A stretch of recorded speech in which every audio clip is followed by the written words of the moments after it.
जय जय श्री राधे।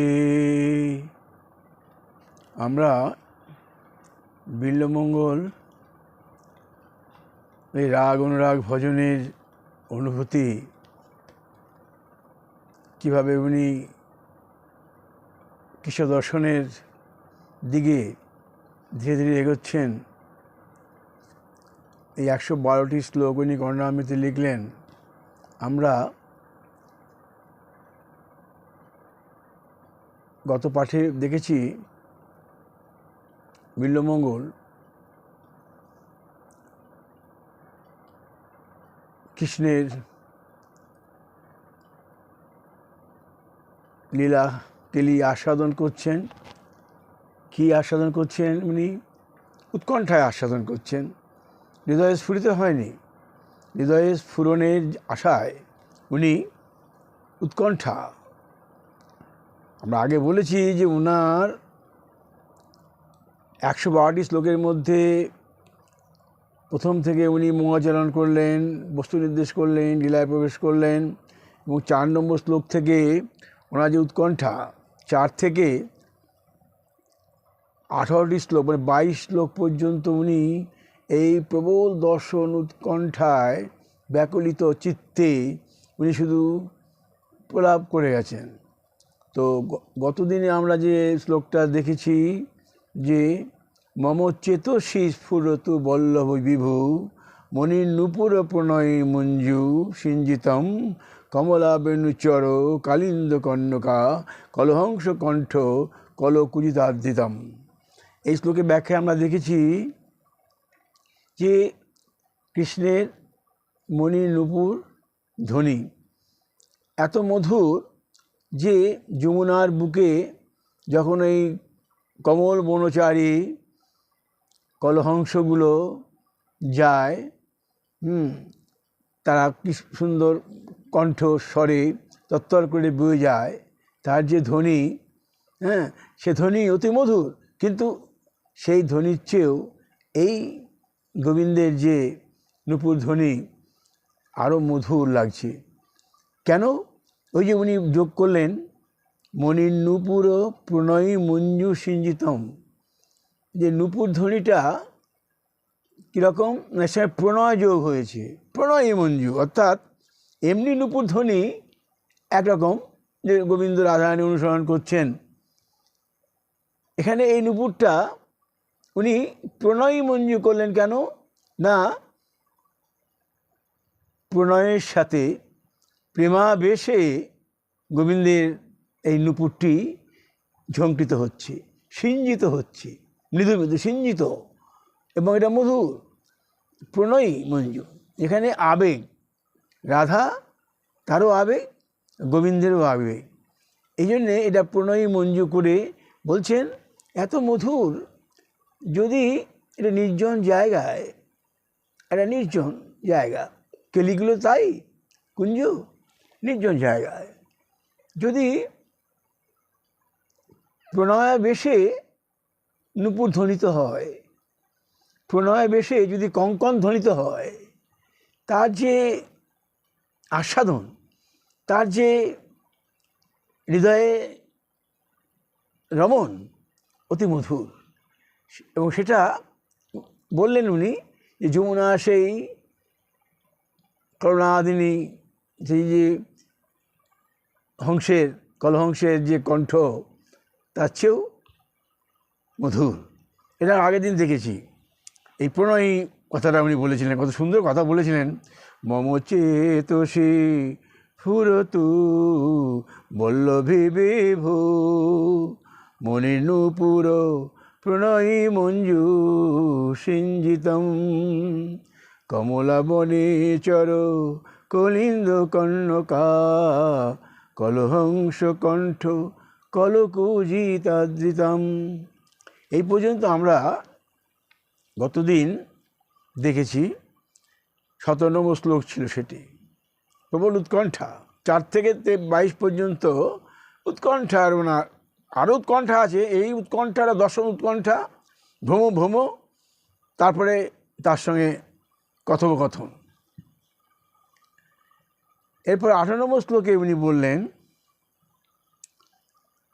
যার নয়ন তরুণ অরুণ ও করুণাময় বিপুল আয়ত, রাধার কুচ কলসী স্পর্শে যিনি বিপুল পুলকে পুলকিত, যাহার মুরলী ধ্বনিতে জ্ঞানী উপাসকগণের মন নলিন হয়ে যায়, কোমল হয়ে যায়।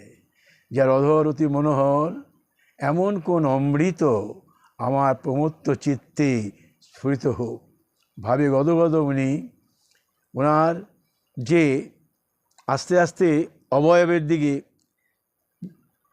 জ্ঞানী জ্যোতি নিয়ে কথা বলেন, এবার উনি আস্তে আস্তে কি বলছেন, তরুণা অরুণ করুণাময় বিপুলায়ত নয়নং কমলাকুচ কলসী ভর বিপুলকৃত পুলকম মুরলীধর তরলীকৃত মুনিমানস ললিলং মম চেতসু মম খেলতু মম চেতসে মম খেলতু মদ চেতসী মধুর অধর অমৃতম, ললিলের ন্যায় যাহার অধর অতি মনোহর, হ্যাঁ, মদ মম খেলতু মদ চেতসী মধুর অধর অমৃতম, যার অধর অতি মনোহর এমন কোন অমৃত, হ্যাঁ, আমার প্রমত্ত চিত্তে স্ফুরিত হোক। মম চেতসু না বলে মম খেলতু, আমার মনে স্ফুরিত হোক। মম খেলতু মম চেতসী মধুরাধর অমৃতম, আমার চিত্তে মম চেতসী আর মদ, আমার চিত্তে খেলতু মম খেলতু মদ চেতসু মধুরাধর মধু অধর অমৃতম, মানে আমার যার অধর অতি মনোহর এমন কোন অমৃত আমার প্রমত্ত চিত্তে মদ চেতসু মধুর অধর অমৃতম আমার চিত্তে স্ফুরিত হোক। যাহার নয়ন অরুণ তরুণ অরুণ, হ্যাঁ, তরুণ অরুণ বর্ণ, যার নয়ন তরুণ। এরপরে বলবেন নয়নটি কীরকম, এর পরের শ্লোকে বললেন অধরোন্মিলিত। তো যার নয়ন তরুণ অরুণ করুণাময় বিপুল আয়ত শ্রী রাধার কুচ কলসী স্পর্শে যিনি বিপুল পুলকে পুলকিত, যাহার মুরলীর ধ্বনিতে জ্ঞানী উপাসকের মনও নলিনের ন্যায় কোমল হয়, যার অধর অতি মনোহর এমন কোন অমৃত আমার প্রমত্ত চিত্তে স্ফুরিত হোক।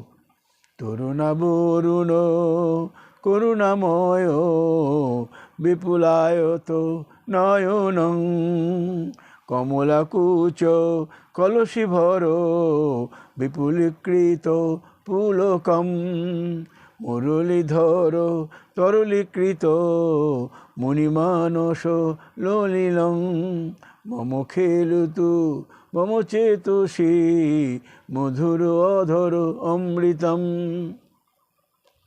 এখানে লীলাসুখ দেখছেন, এটা যদি আমরা প্লেন সাধারণভাবে যদি এর একটা বঙ্গান অনুবাদ করি, যে গোবিন্দের তরুণ অরুণ বিপুল আয়ত নয়ন, হ্যাঁ, এবং যাহা উনি কী করছেন না, রাধারানী বক্ষ স্পর্শ করেই, হ্যাঁ, বিপুল পুলকিতে উনি পুলকিত কল্পনা করছেন। কিন্তু এটি মনে রাখতে হবে, গোবিন্দ ভক্তবৎসল এই রাগ অনুরাগ ভজনটি এমন, যেমনটি খেলাবেন ভক্ত বাজিকর, যেমন বাজিকর খেলায় সাপকে, গোবিন্দের যে একাগ্র নিষ্ঠ ভক্ত, রাগ অনুরাগে অনুরাগিত অনুপ্রাণিত চিত্ত উদ্বেলিত প্রাণ, দর্শন আকাঙ্ক্ষায় উৎকণ্ঠিত, উনি মনের যে স্বপ্নটা, উনি মনের যে আকাঙ্ক্ষা রূপায়ণটা করছেন, সেই রূপায়ণটা অনুযায়ী দর্শন করবেন উনি, কিন্তু রূপায়ণ করছেন সেই মনের আবেগে উনি উদ্বেলিত হয়ে বলছেন, যাহার নয়ন তরুণ অরুণ করুণাময় বিপুলায়ত রাধার কুচ কলসী স্পর্শে যিনি বিপুল পুলকে পুলকিত, যার মুরলীর ধ্বনিতে জ্ঞানী উপাসকগণেরও মন পুলকিত হয়। দেখুন, যাহার মুরলীর ধ্বনি, গোবিন্দের মুরলীর ধ্বনি তো মিষ্টি থাকেই, কিন্তু গোবিন্দের মুরলীর ধ্বনি একটি একটি অসাধারণ তার মাধুরী, বেণু মাধুরী, যাতে যারা জ্ঞানী উপাসকগণ, মানে জ্ঞানী যারা, তারা জ্যোতি নিয়ে তাদের সমস্ত সাধন ভজন কত মন কত তাদের কঠোর থাকে, যে ওই জ্যোতির মধ্যে তাদের মনটিকে নিবিষ্ট করে রাখে। তাদের মনকেও কোমল করে দেয়। ললিনী মানে নরম, তাদের মনকেও কোমল করে দেয়। তাই নয়, এরপরে আরও বলবেন যে তার এই বেণুধ্বনি কত ব্রহ্মাণ্ড পার করে দিয়ে লক্ষ্মীকে পর্যন্ত বিচলিত করে দিচ্ছে। এরপরেই উনি বলবেন, তো মুরলীধর তরলীকৃত করে দিচ্ছে কাদের? মুনি মানস নলিলং, যেসব জ্ঞানী মুনিদের মানস মানে মনকে, মানস নয়নে যারা স্থির থাকে তাদেরকেও বিচলিত করে দিচ্ছে। এমন অধর অতি মনোহর, ওই যে অধরটি গোবিন্দের উনি চিন্তা করছেন, ওই অধরটি এমন অমৃত যা আমার চিত্তে স্ফুরিত হোক। দেখুন, অমৃত কথাটা এখানে এলো। অমৃত প্রচণ্ড আস্বাদ্য বস্তু। অমৃত দর্শনীয়, বর্ষণীয়, কিন্তু আস্বাদ্য, তরলীকৃত। অমৃত হচ্ছে মানে আমি আস্বাদন করব, আমি পান করব। অমৃত পান নয়ন দিয়ে পান, শ্রবণ দিয়ে পান, দর্শন দিয়ে পান, আর পান করেও পান হয় অমৃত। তাই বলছেন এমন কোন অমৃত আমার প্রমত্ত চিত্তে স্ফুরিত হোক। উনি এই কল্পনাটি করলেন, করে এই শ্লোকটি বললেন। কবিরাজ গোস্বামী এর ব্যাখ্যা করছেন। কবিরাজ গোস্বামী তার রঙ্গদার টিকা যে করেছেন, রূপ গোস্বামী যে উজ্জ্বলীলমণি গ্রন্থ, থিওরিটিক্যাল বুক, উজ্জ্বলীল গ্রন্থে যে সমস্ত ধারা, যে সমস্ত ভাবে উনি লিখেছেন, সেই ভাবগুলো নিয়ে উনি কোনটা কোন ভাবে লাগছেন তার মধ্যে বর্ণনা করে যাচ্ছেন। যেমন উনি বলছেন যে লীলাসু কৃষ্ণের অন্বেষণ করতে করতে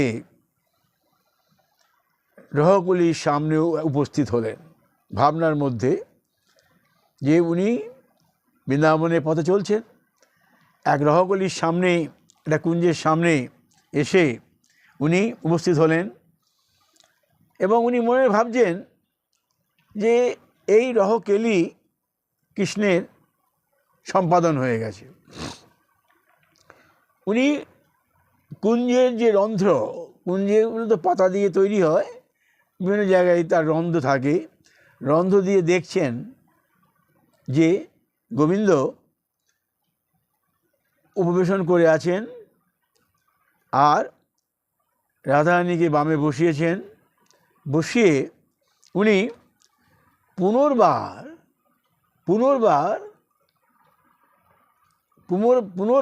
প্রেম উন্মাদিত হয়ে পুনর্বার রাধারানীকে প্রমত্ত করছেন, তার শ্রম উপনোদন করছেন, এবং পুনর্বার এই রহকেলি আস্বাদন করার চিন্তা করছেন। এটা লীলাসুখ মনে মনে ভাবছেন। কোনটাই দর্শন করছেন না, উনি দর্শন করবেন বহু পরে। উনি বলছেন এই যে পুনর্বার তার হৃদয়ে মদন ভাবের যে উদ্বোধন হলো, সেই কৃষ্ণ তখন আনন্দোন্মত্ত। লীলাসুখ বলল, এই ভাব বিশিষ্ট কৃষ্ণ সাক্ষাৎ অমৃত। তাই বললেন এই অমৃত সসুখী সৌভাগ্যানন্দ মদচিত্তে, ইয়ার বিশাল করুণ অরুণ নয়ন এবং অধর অমৃতের চেয়েও আস্বাদ তুল্য, ইয়ার নয়ন যুগল তরুণ অরুণ মদন। এবং এই বস্তুটি কবে আমার হৃদয়ে স্ফুরিত হবে, কবে একে আমি দেখতে পাব।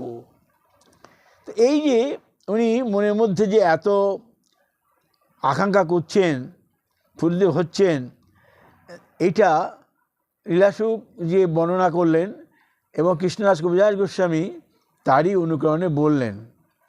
তো এই বারবার লীলাসুখ কথাটি অমৃত কথাটা বলেছেন। চিন্ময় দেহ, গোবিন্দের রাধারানীর দেহ তো আমাদের মতো দেহ নন, চিন্ময় দেহ, চিন্ময় বস্তুতে প্রস্তুত। গোবিন্দ বিভু, অনন্ত বিভু, আকাশের মতো। সেই বিভুর মধ্যে উনি গোবিন্দ দর্শন করছেন, দর্শন করতে চাইছেন। জ্ঞানীরা ওই বিভুর মধ্যে, বিভু তো অনন্ত আকাশ, ওই বিভুর মধ্যে জ্যোতি দর্শন করার চেষ্টা করে, জ্যোতি জ্ঞানীরা। আমরা কি করি? আমাদের যতটুকু সাধ্য সাধন, যতটুকু আমাদের অনুরাগ আবেশিত মন, আমরা গোবিন্দের সেই মোহন বেণুরূপধারী গোবিন্দের বদনটি আস্বাদন করার চেষ্টা করি। কারণ এই মোহন মুরলীধারী গোবিন্দের বদন ত্রিভুবনে সকলেই তার দর্শন আকাঙ্ক্ষী। সবাই, কে নয়, সকলেই এই গোবিন্দের এই এতে প্রীত, মুগ্ধ মুগ্ধ। কীরকম? আজকে লক্ষ্মী এই যে বেণু যখন বাজাচ্ছেন গোবিন্দ, ব্রহ্মাণ্ড অনন্ত, ব্রহ্মার সৃষ্ট ব্রহ্মাণ্ড, তারপরে অনন্ত বৈকুণ্ঠ ব্রহ্মাণ্ড। সেই ব্রহ্মাণ্ডে থাকেন নারায়ণ, তার উপরে থাকে আমাদের গোবিন্দ। তো এই যে ব্রহ্মাণ্ডে নারায়ণ থাকছেন, লক্ষ্মী নারায়ণের বক্ষ বিলাসী, কিন্তু গোবিন্দের, বেণুধারী গোবিন্দের দিকে তার মন সর্বদা পড়ে থাকে। লক্ষ্মী তাকে কটাক্ষ দৃষ্টিতে আদর করেন। এটা ব্যাপারটা কিরম হলো? সব গোবিন্দ সব একই। এই দেখুন, বুঝতে ভুল না হয়, গোবিন্দ নিজে তো অনাদি আদি গোবিন্দ, গোবিন্দ সব। গোবিন্দের বিলাস মূর্তি নারায়ণ, গোবিন্দের থেকেই বিষ্ণু, গোবিন্দ থেকেই শিব। তাহলে গোবিন্দের বিলাস মূর্তিতে লক্ষ্মী তাকে সেবা করছে, আর গোবিন্দ যখন থাকছেন তখন রাধা তাকে সেবা করছে। রাধাকে, লক্ষ্মীকে, রাধার অঙ্গ বিলাসী, রাধার অঙ্গ থেকেই সৃষ্ট লক্ষ্মী, সবই রাধাময়। দুর্গা কি রাধা থেকেই বেরিয়ে এসেছেন। তো এই যে লক্ষ্মী তাকে কটাক্ষ দিয়ে আদর করছেন, এই যে অমৃত তরল সেবনীয় মধুর আস্বাদ্য বস্তু, তিনি বলছেন অমৃত। এই অমৃত বস্তু, আস্বাদ্য বস্তু আমার হৃদয়ে স্ফুরিত হোক। দেখুন কি সুন্দর বলছেন লীলাসুখ, বলছেন এই মণিধ্বনি, মণিধ্বনি কী করছে? মুনিদিগের মানস নয়ন তরল করে দিচ্ছেন, আর যে সনক সনন্দন সবসময় ধ্যানে মন্ত্র, তাদের ধ্যান বিচলিত করে দিচ্ছেন এই মুরলীধ্বনি। এই মুরলীধ্বনি পাষাণকে গলিয়ে দিচ্ছে। এই মুরলীধ্বনি যমুনা যদি এদিকে বয়, যমুনা উজানে বসে থাকে, কেমন তার গুণ। এই মুরলীধ্বনি একটা শুষ্ক বৃক্ষ ফল ফুলে প্রস্ফুটিত হয়ে যাচ্ছে। হ্যাঁ, এই যে মুরলীধ্বনি গোবিন্দের, এই মোহন মুরলী, এত মাধুর্য, সে মাধুর্য পূর্ণ। আর এই মাধুর্য, গোবিন্দের এই মাধুর্য, নিজে মাধুর্যের সাগরে অবস্থান করেন। যত কিছু মাধুর্য বেরিয়ে আসছে পৃথিবীতে, তার এই মাধুর্যের এক কণা থেকে বেরিয়েই সমস্ত মাধুর্য পরিপুষ্টিত। গোবিন্দের মাধুর্যের আধার সাগর, সেখান থেকে এই সমস্ত মাধুর্য আসছে। তাই বললেন যে এখানে লোকটি বললেন, উনি তরুণ অরুণ করুণাময় বিপুলায় তো নয়নং কমলাকুচ কলসী ভর বিপুলকৃত পুলকম মুরলীধর তরলীকৃত মুনিমানস নলিলং মম খেলতু মদচেতসী মধুর অধর অমৃতম। এইখানে বললেন উনি 18 নম্বর শ্লোকে বললেন, এই মধুর অধর, হ্যাঁ, যা অমৃত আস্বাদ্য তুল্য আমার হৃদয়ে স্ফুরিত হোক। প্রার্থনা করে যাচ্ছে, দর্শন উৎকণ্ঠা। এরপরে উনি বললেন, 19 শ্লোকে বললেন, অমুগ্ধ মুগ্ধ নয়নাম্বুজ চুম্বমান।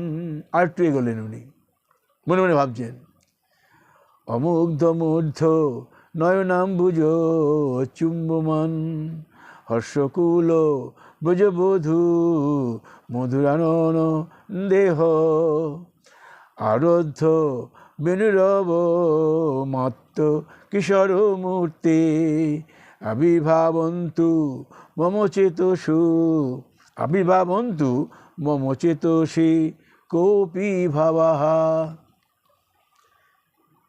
অমুগ্ধ মুগ্ধ নয়নাম্বুজ চুম্বমান, যিনি সম্যক মুগ্ধ অর্ধমুকুলিত, অর্ধমুকুলিত নয়নাম্বুজ, অর্ধমুকুল কখন হয়? সুখে, আনন্দে চেয়ে আছি। যখন আমি অর্ধমুকুলিতভাবে চাইছি, বুঝতে হবে হৃদয়ে আনন্দ, মধুর আনন্দে আমি উন্মত্ত, না হলে নয়ন অর্ধমুকুলিত হবে না। আমুগ্ধ মুগ্ধ নয়নাম্বুজ চুম্বমান হর্ষাকুল ব্রজবধূ নয়নানেন্দহ আরোধ্য বেণুর মাত্র কিশোর মূর্তি আবির্ভাবন্তু মম চেতসি কোপি ভাবাহা।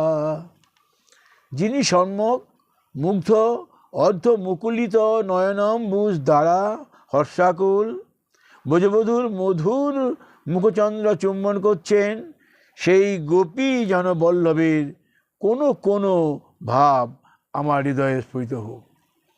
এখানে নির্দিষ্ট করে বলতে পারলেন না উনি কল্পনা করলেন যে এই গোপী জনবল্লভ অর্ধমুকুলিত নেত্রী, হর্ষাকুল ব্রজবধূর মধুর অধরে চুম্বন করছেন। এই যে চুম্বন করছেন, অর্ধমুকুলিত নেত্রী চুম্বন করছেন, এইটির কোনো কোনো ভাব, কোনটি বলতে পারলেন না উনি বললেন, আবির্ভাবন্তু মম চেতসি কোপি ভাবা, কোনো কোনো ভাব আমার চিত্তে স্ফুরিত হোক। এই গোবিন্দের এই ভাবটি উনি এখানে প্রকাশ করলেন। তো এটি বললেন কেন না, গোবিন্দ গোপী জনবল্লভ, কেন? গোপীগণের নির্মল প্রেমে বশীভূত গোবিন্দ, গোপীগণের নির্মল প্রেমে বশীভূত গোবিন্দ রাসক্রীড়ায় কন্দর্পের মনকে মোহিত করেন বলেই তার নাম মদনমোহন। গোবিন্দ নির্মল প্রেমে বশীভূত, গোপীদের কাছে গোবিন্দ বলেই ফেললেন যে আমি ঋণী হয়ে গেলাম। শুধু মুখে বললেন না, কাজেও করলেন। গৌরাঙ্গ হয়ে জন্মগ্রহণ করে এই গোপী প্রেমের ঋণটি, একটি জীবন 48 বছর বেঁচেছিলেন, 24 বছর সংসার করে 24 বছর উনি সন্ন্যাস নিলেন। এই 24 বছর মধ্যে 12টি বছর উনি এই গম্ভীরার ভেতরে প্রকোষ্ঠের মধ্যে ওই গোপী ঋণ শোধালেন, রাগ অনুরাগ ভজন করলেন, নিজে অন্তরে রাধাকে রেখে নিজে কৃষ্ণ সেজে, নিজে কৃষ্ণ কিন্তু নিজে ওই হা কৃষ্ণ করে উনি এই ঋণ শুধু মুখে বলেননি যে আমি ঋণী হয়ে গেলাম, উনি শোধও করে গেলেন। কতটা শোধ করলেন উনি জানেন, কিন্তু শোধ করে গেলেন। এবং উনি বলছেন, এই জন্যেই বলছেন রাসক্রিয়ায় কন্দর্পের মনকে মোহিত করে বলেই তার নাম মদনমোহন। এই রাসে তাকে মোহিত করার জন্যে কামদেব পঞ্চশর বাণ নিক্ষেপ করেছিল, কিন্তু কিছু করতে পারেনি। গোবিন্দ মদনমোহনকে মোহিত করেছেন, এই জন্য তার নাম, মদনকে মোহিত করেছেন, তার নাম মদনমোহন গোবিন্দের। বলছেন এখানে কবিরাজ গোস্বামী, চরি গোপী মনোরথে মনমথের মনোরথে নাম ধরে মদনমোহন, তিনি পঞ্চশর দর্প পঞ্চস্বরকে তিনি ধ্বংস করেছেন। যিনি পঞ্চস্বর দর্প স্বয়ং নব কন্দর্প হ্রাস করে লইয়া গোপীগণ। উনি এই গোপীগণকে নিয়ে রাস করছেন। এটি বিশ্বাস কবিরাজ গোস্বামী বলছেন, গোপীদের মনোরথে চড়ে যদি যায় তাহলে রথ যেদিকে যাবে তাহলে সেদিকে যেতে হবে। তাহলে কৃষ্ণ বাজিগর যেমন খেলাচ্ছে তাকে সেভাবে খেলতে হবে। এমনিও তো গোবিন্দ বলেছেন যোগমায়াকে যে তুমি আমার অন্তরঙ্গা শক্তি তোমায় দিলাম, বহিরঙ্গা যে গুণমায়া শক্তি এটা তোমার নেই।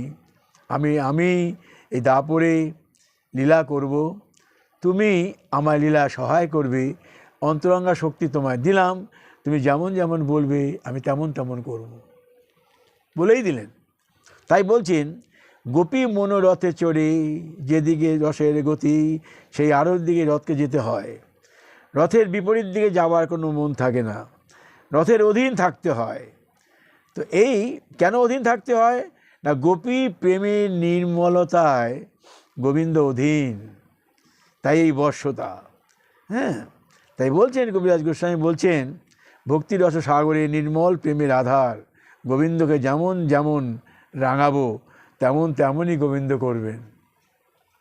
নিজে বলেও দিয়েছেন গোবিন্দ, যেমন যেমন ভক্ত আমাকে করবে আমি তেমন তেমনই করব। ভক্তবৎসল হরি বলছেন, নির্মল প্রেমে গোবিন্দ বশীভূত গোবিন্দ সখা, মনের মতো করিছেন খেলা, যেমনটি ভাসিছে ভেলা। যেমনটি ভেলা ভাসছে তেমনটি খেলছেন, গোপী প্রেমের এমনই ধারা, ব্রজ প্রেমের সুধায় ভরা। আহা, গোপী প্রেমের এমন ধারা, ব্রজ প্রেমের সুধায় ভরা, যেমন নাচায় গোপী তেমন নাচেন মদনমোহন, এই তো রাগ ভজন রতিরসের আস্বাদন। যেমন নাচায় গোপী তেমন নাচেন গোবিন্দ। হ্যাঁ, যেমন চলে ভেলা তেমন চড়েন উনি, গোপী মনোরথে চড়িছেন উনি, রথ যেদিকে যাচ্ছে সেদিকেই যাচ্ছে। চরি গোপী মনোরথে মনমথের মনোরথে, নাম ধরে মদনমোহন, যিনি পঞ্চস্বরদর্প স্বয়ং নবকন্দর্প হ্রাস করে লইয়া গোপীগণ। পঞ্চস্বরকে যিনি নষ্ট করেছেন, পঞ্চপুষ্পবাণকে নষ্ট করেছেন। তো রাধা প্রেম কৃষ্ণ মাধুর্য দুটো অপূর্ব বস্তুর মিলন। রাধা প্রেম কৃষ্ণ মাধুর্য, কৃষ্ণ মাধুর্য দর্শনে, কৃষ্ণের মাধুর্য মানে কি, কৃষ্ণের বেণু মাধুর্য, রূপ মাধুর্য, গুণ মাধুর্য, প্রেম মাধুর্য, মাধুর্য মাধুর্যেই পরিপূর্ণ গোবিন্দ আমার। এই মাধুর্য দর্শন করলে প্রেম সিন্ধু উথলিয়া উঠছে। আবার বলছেন প্রেম সিন্ধুর দর্শনেও মাধুর্য সিন্ধু উথলিয়া ওঠে।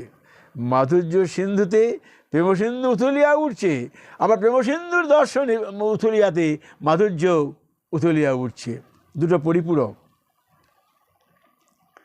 তা বলছেন ভাগবতে বলছেন উনি,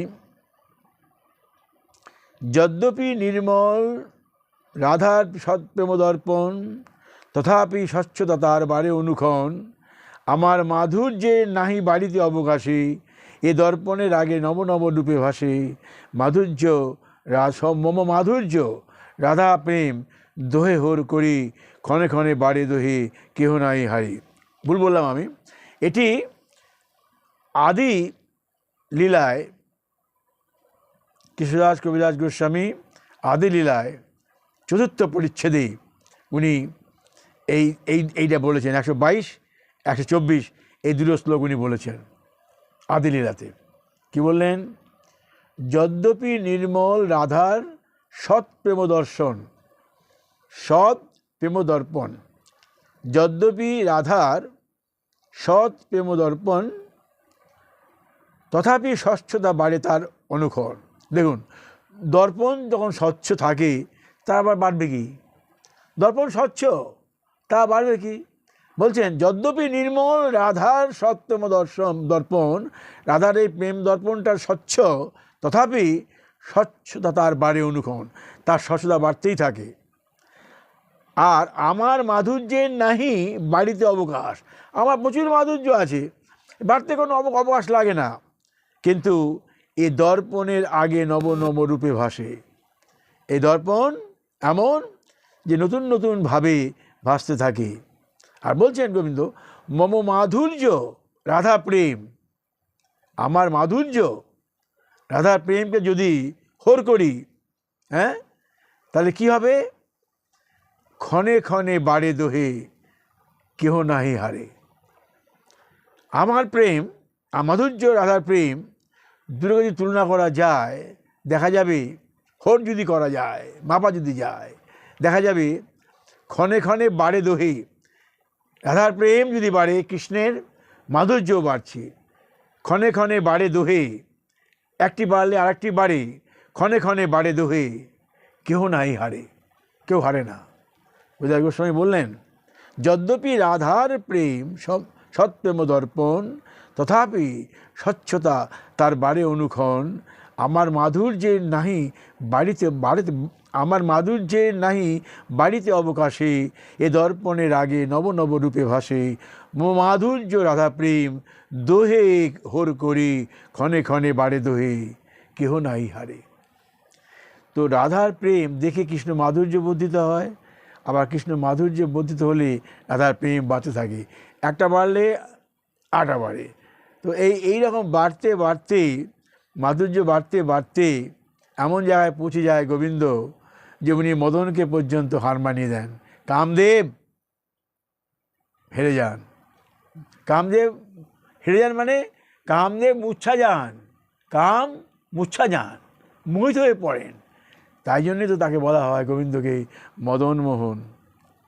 তাহলে আমরা এটা দেখলাম যে এই যে উনি শ্লোকটা করলেন, এর ব্যাখ্যা করলেন তো কবিরাজ গোস্বামী। উনি কি বললেন? অর্ধ মুগ্ধ অমুগ্ধ, অমুগ্ধ মুগ্ধ নয়নাম্বুজ, অমুগ্ধ অর্ধমুগ্ধ নয়নাম্বুজ চুম্বমান হর্ষাকুল ব্রজবধূ মধুরানন্দেন্দহ আরাধ্য বেণীরব মাত্র কিশোর মূর্তি রাবি ভাবন্তু মম চেতসী কোপি ভাবা। যিনি সম্যক মুগ্ধ অর্ধ মুকুলিত নয়নাম্বুজ দ্বারা হর্ষাকুল ব্রজবধূর মুখচন্দ্র উনি চুম্বন করছেন, এইরূপ গোপীজন বল্লভের এইরূপ কোনো কোনো লীলা, এরূপ কোনো কোনো ভাব আমার চিত্তে স্ফুরিত হোক। নিজেও স্পষ্ট করে বললেন না, বললেন এরূপ কোনো কোনো ভাব, যে কোনো ভাবই হোক উনি চুম্বন করছেন, এই যে কোনো ভাবই হোক আমার হৃদয়ে স্ফুরিত হোক। আর বলছেন যে আমার মাধুর্য আর রাধার মাধুর্য দুটো হোর করলে দেখা যাবে যে কেউ হারছে না। হ্যাঁ, যদি হোর করি ক্ষণে ক্ষণে বাড়ে দোহে কেউ কেউ কেউ নাই হারে। এই কবিরাজ গোস্বামী বললেন যে যদ্যপি রাধার প্রেম সত্যম দর্পণ, তথাপি স্বচ্ছতা তার বাড়ে অনুক্ষণ। আমার মাধুর্যের নাহি বাড়িতে অবকাশে, এ দর্পণের আগে নব নব রূপে ভাসে। মম মাধুর্য রাধা প্রেম দোহে হোর করি, ক্ষণে ক্ষণে বাড়ে দোহে কেহ নাই হারি। শ্রীপাদ কবিরাজ গোস্বামী ব্যাখ্যার এটা হলো তার মর্মানুবাদ, যে লীলাসুখ দেখলেন যে শ্রীকৃষ্ণের মনোবাঞ্ছা পূর্ণ হয়েছে, রাধার হৃদয়ে কিলি লালসা পুনর্বার উত্থিত করতে তিনি প্রয়াস করেছিলেন, ফলবান হয়েছে। কৃষ্ণ আপনার বামে রাধাকে বসালেন এবং লালসাপূর্বক কটাক্ষে তার দিকে দৃষ্টি করলেন। এই দৃশ্য দেখে লীলাসুখ হৃদয়ে লালসাময়ী প্রার্থনার উদ্রেক হলো এবং উল্লসিত চিত্তে তিনি তার হৃদয়ে স্ফুরিত হয়েছে। সবই কল্পনা করলেন। প্রথমে তিনি রাসকেলি, তারপর বিশ্রাম, পুনর্বার কেলি, এটি উনি মনের মধ্যে আনলেন, এনে বললেন যে আমার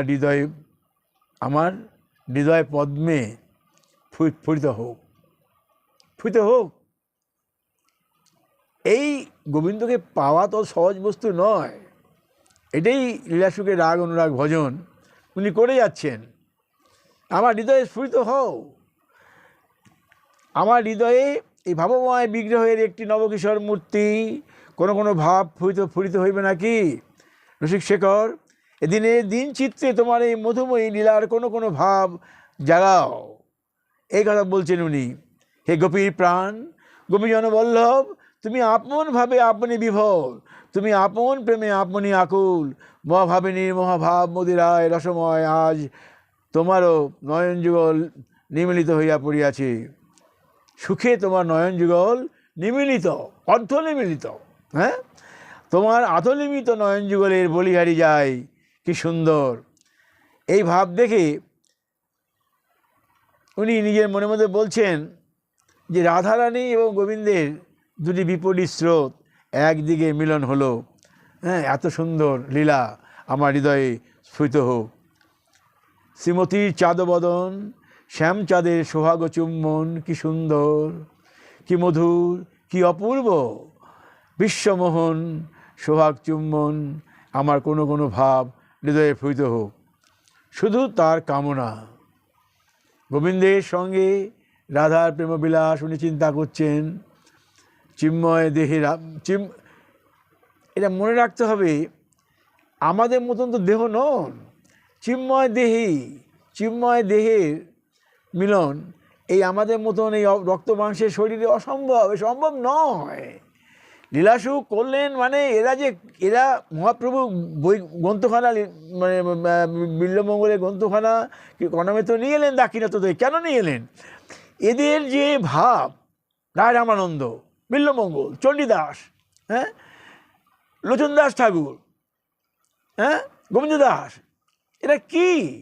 এরা প্রাকৃত দেহকে অপ্রাকৃত বস্তুকে টেনে এনে প্রাকৃত দেহে ওনারা অনুভব করেছেন। অতি দুর্লভ, এ সম্ভব নয়, এটা অসম্ভব।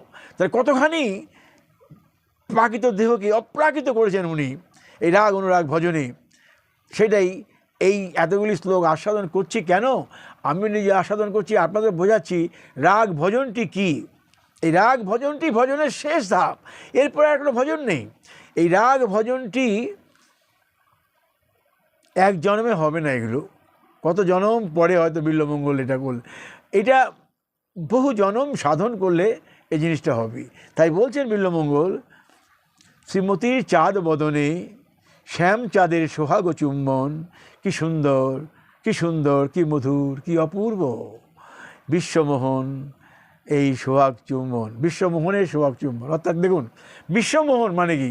সারা বিশ্বকে যিনি মোহিত করে রেখেছেন, সারা বিশ্ব যাহার আবেশে আবেশিত, সারা বিশ্ব যাকে পাবার জন্যে মোহিত, সর্বক্ষণ কৃষ্ণকে পাবার জন্যে সবাই প্রার্থনা করছেন। সবাই, কে নয়? সনক সনন্দ থেকে শুরু করে, বিষ্ণু থেকে শুরু করে, আমার শিব থেকে সবাই চাইছেন তাকে, সবাই।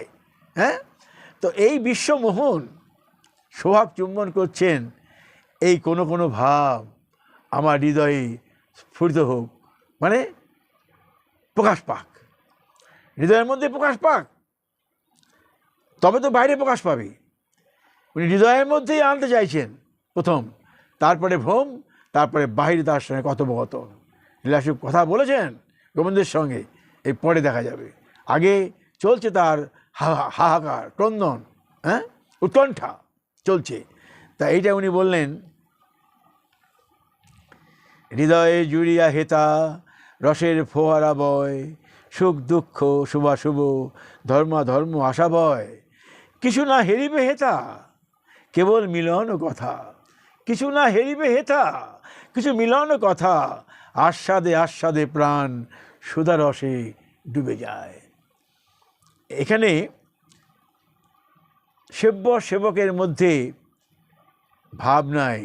সেব্য আমি সেবা করছি, সেবককে সেবা দিচ্ছি, সেব্য সেবকের ভাবটি সেখানে আর নেই। সেখানে তার হৃদয়ে স্ফুরণের আকাঙ্ক্ষা, এখানে স্ফুরণের আকাঙ্ক্ষা। তাই বলছেন, কিছু না হেরিবে হেতা কেবল মিলন কথা, আস্বাদে আস্বাদে প্রাণ সুধারসে দিবে যায়। এই ভাব সিদ্ধগণের চির আকাঙ্ক্ষিত সিদ্ধ সাধনের দুটো ধাপ, একটা সাধন, একটা সিদ্ধ। এই সিদ্ধই শেষ ধাপ। তো সিদ্ধগণের হৃদয়ে এই আকাঙ্ক্ষা হচ্ছে চির আকাঙ্ক্ষিত, চির বাসনা, যে কি না হৃদয়ে জুড়িয়া হেতা রসের ফোয়ারা বয়, সুখ দুঃখ শুভাশুভ ধর্মাধর্ম আশা ভয়, কিছু না হেরিবে হেতা কেবল মিলন কথা, আস্বাদে আস্বাদে প্রাণ সুধা রসে ডুবে যায়। তো এইখানে এই যে কল্পনা, মাধুর্যের সাগরের সামনে দাঁড়িয়ে সাগর পানে যদি চেয়ে থাকা যায়, মাধুর্যে পূর্ণ সাগর, হ্যাঁ, আস্বাদন করা যায়। আস্বাদন করবে, তার বিন্দুটুকু যদি আস্বাদন করতে পারা যায় তাহলেই মধুর। তো এই অসম্ভব আস্বাদন করার জন্যেই বিল্বমঙ্গলের এত হাহাকার, এত ক্রন্দ। বিল্বমঙ্গল কেন? চণ্ডীদাস, বিদ্যাপতি, জয়দেব, হ্যাঁ, কি তার আরতি লিখতে পাচ্ছেন না উনি? স্বর্গরল হৈখণ্ডনম মম শিরসি মণ্ডনম দেহি পদ পল্লব মুদারম, কথাটা লিখতে পারলেন না উনি। কীরকম ভাব দেখুন, তার দেহ কতখানি অপ্রাকৃত। উনি শুধু ওই পর্যন্ত বলে গেলেন, রাধার চরণটি আর আনতে পারলেন না। হ্যাঁ, স্বর্গরলি মণ্ডনম মম শিরসি মণ্ডনম বলে ছেড়ে দিলেন। গোবিন্দ এসে ওটি পূরণ করে দিলেন, দেহি পদ পল্লব মুদারম। এরা কীরকম প্রেমে বেঁধেছেন। বাজিকর যেমন খেলিয়েছেন তেমনি গোবিন্দ খেলেছেন। গোবিন্দ ভক্তবৎসল, যে গোবিন্দকে আমরা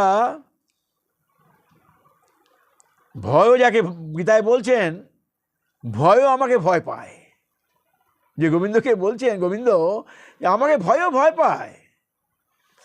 তা সেই গোবিন্দকে দেখুন সিদ্ধ স্বরূপে কত নৈকট্য আনা যায়। সিদ্ধ স্বরূপে তাকে কতখানি নিজের অন্তরে বসানো যায়, এই তার প্রকৃষ্ট উদাহরণ। তখন আর ওই গোবিন্দ যে পরম আরাধ্য, পরম সেব্যকের সম্বন্ধটি চলে যায়। তখন তাকে প্রেমের বন্ধনে বেঁধে এনে হৃদয়ের মধ্যে বসানো যায়। উনিও ছটফট করেন, কখন আমি ভক্ত বৎসলে হৃদয়ে প্রবেশ করব। উনিও করেন ছটফট, কিন্তু যতক্ষণ না আমার এই দেহটিকে আমি অপ্রাকৃত করতে পারছি, ততক্ষণ আমি গোবিন্দকে অন্তরে আনতে পারবো না। তাই বলছেন এখানে, তারপরের শ্লোকে বলছেন, কলকোন্নিত কঙ্কনং করনিরুদ্ধ পীতাম্বর। আরো গভীরে গেলেন উনি, শয্যা উত্থান লীলায় চলে গেলেন। কলকোন্নিত কঙ্কনং করনিরুদ্ধ পীতাম্বরং ক্লমপ্রসূত কুণ্ডলং গলিত বহুভূষণ বিভু। গলিত বহুভূষণ বিভূহ, গলিত স্খলিত বসন হয়েছেন। হ্যাঁ, কলকোন্নিত কঙ্কনং, কঙ্কন বাজছে। করনিরুদ্ধ পীতাম্বরং, পীতাম্বরটি ধরেছেন রাধারানী। আমি পরে বলছি, কলকোন্নিত কঙ্কনং করনিরুদ্ধ পীতাম্বরং ক্লমপ্রসূত কুণ্ডলং গলিত বহুভূষণং বিভুঃ পুনঃ প্রভৃতি চপলং প্রণয়িনী ভুজযন্ত্রিতং মম ফুরতু মানসে মদন কেলিশয্যা স্থিতম। শয্যা উত্থান লীলা, এটা কিরকম লীলা? কঙ্কনের মধুর, এর আগে বলেছিলাম নূপুরের বেণু, নূপুর ধ্বনি, এও ঠিক কঙ্কন ধ্বনি মুখরিত। কঙ্কন ধ্বনি, হট করে গোবিন্দ পীতাম্বরটা ধরেছেন, তো কঙ্কনগুলো বেজে উঠল। কঙ্কন মধুর ধ্বনি মুখরিত হস্ত দ্বারা, কঙ্কন মুখরিত বেণু হস্ত, রাধা কৃষ্ণ শয়ন বিলাস করেছেন। এবার গোবিন্দ উঠবেন, শয্যা উত্থান লীলার কথা বলছে, গোবিন্দ উঠবেন, কিন্তু পীতাম্বর লীলাম্বরটি পাল্টাপাল্টি হয়ে গেছে। কল্পনায় করছেন, বিল্বমঙ্গল সবাই কল্পনা করেছেন এরকম সজ্জোত্থান লীলা এইভাবেই কল্পনা করেছেন। গোবিন্দ উঠছেন, তো গোবিন্দের পীতাম্বর, রাধা নীলাম্বর, তো গোবিন্দের পীতাম্বরখানি রাধারানী পড়ে আছেন, তো গোবিন্দ পীতাম্বরটা ধরে যখন উঠছেন তো রাধারানী ঝট করেই ধরলেন, কঙ্কনটি বেজে উঠল। তাই বলছেন কঙ্কনে মধুর ধ্বনি মুখরিত হস্তর দ্বারা শ্রী রাধা পীতাম্বর আকর্ষণ করে শ্রীকৃষ্ণকে যাইতে নির্দেশ করলেন, যাইতে নিষেধ করলেন। বিলাসকান্তিতে তাহাদের কুন্তল রাশি এলায়া পড়িয়েছে, শুয়েছিলেন তাদের কুন্তল রাশি এলায়া পড়েছে, তাদের ময়ূরপুচ্ছ ফলিত হয়ে পড়েছে, হ্যাঁ, শিখিপুচ্ছ ভূষণ আদি স্খলিত। এবার যখন টেনেছেন পুনরায় স্বভাব চাপুল্য বশত প্রণয়নীর ভুজবন্ধনে আবদ্ধ বিভুর মদনকেলি সজ্জোত্থান লীলা ফুইত হোক। উনি উঠে যাচ্ছেন, উনি টানলেন বস্ত্রখানি, এবার চাপল্য বশত গোবিন্দ তখন রাধারানীকে আবার আলিঙ্গন করলেন। এই যে সজ্জোত্থান লীলাটি, এই লীলাটি আমার হৃদয়ে স্ফুরিত। কল্পনা করলেন কিন্তু লীলাসুখ, কিছু দেখেননি, গোবিন্দও কী করছেন জানেন না, উনি এটা কল্পনা করলেন, আনাবেন লীলাসুখ। এই কল্পনা ক্রন্দন ছাড়া তো উনি আসবে না। শুধু কল্পনা করেনি, ক্রন্দনে বাড়িতে এই ধরাভূমি বয়ে গেছে, নয়ন জলে বয়ে যেতে হবে। নয়ন জলে প্লাবিত না হলে চিত্তের মধ্যে কোনো শোধন হবে না, চিত্তের আসনটি পরিষ্কার হবে না যেখানে গোবিন্দ বসবেন। নয়ন জলে বাড়িতে এই মহাপ্রভু নয়ন জলে পৃথিবী ভাসিয়ে দিয়েছেন। মহাপ্রভু নিজে কেঁদে দেখেছেন, নবদ্বীপে কেঁদেছেন বাড়ি। তাই বলছেন কঙ্কনের মধুর ধ্বনি মুখরিত হস্তর দ্বারা শ্রী রাধা পীতাম্বরখানি আকর্ষণ করে শ্রীকৃষ্ণকে যাতে নিষেধ করলেন। বিলাসকান্তিতে তাদের কুন্তল রাশি এলায়া পড়িয়াছে, শিখিবিচ্ছ ভূষণ স্খলিত হইয়াছে, পুনরায় স্বভাব চাপল্যে প্রণয়নীর ভুজবন্ধনে আবার আবদ্ধ হলেন। এইরূপ লীলা আমার চিত্তে স্ফুরিত হোক। তো টিকাকার বললেন কীরকম, কৃষ্ণ কবিরাজ গোস্বামী, যে কেলি লালসা দেখে রসিকশেখর শ্রীকৃষ্ণ পুনরায় কেলি লালসা বিশেষভাবে উদ্দীপিত হইলেন।